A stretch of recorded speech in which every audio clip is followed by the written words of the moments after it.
L'impératrice Sissi est née un 24 décembre, aujourd'hui elle aurait 187 ans, et j'ai envie de vous parler un petit peu de Noël dans la famille impériale et surtout de sa naissance. Alors Elisabeth Amélie Eugénie en Bavière est née en 1837 dans la résidence hivernale de ses parents, le palais de la Ludwigstrasse à Munich, et lorsqu'elle vient au monde, la sage-femme découvre qu'elle a une dent, ce qui est considéré comme étant un très bon présage. Autre signe de bonne fortune, elle est née un dimanche. Et elle avait également des cheveux. Enfin bon bref. En gros, quand elle naît, on se dit cet enfant aura un beau destin. Questionnable du coup les signes. Alors juste derrière moi, c'est sa robe de baptême. Une date d'anniversaire comme celle-ci, Noël a un goût tout particulier pour Sissi et ses proches.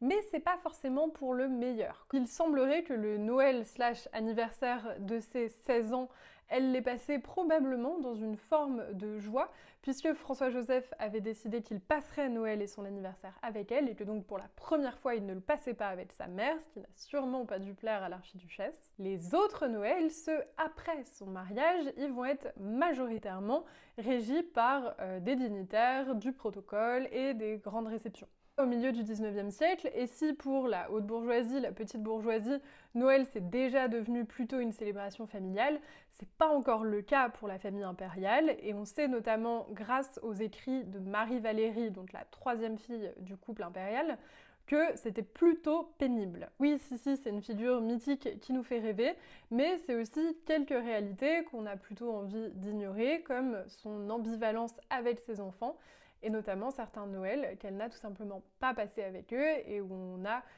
des traces de Rodolphe et Gisèle, les plus grands, qui regrettent leur maman à Noël.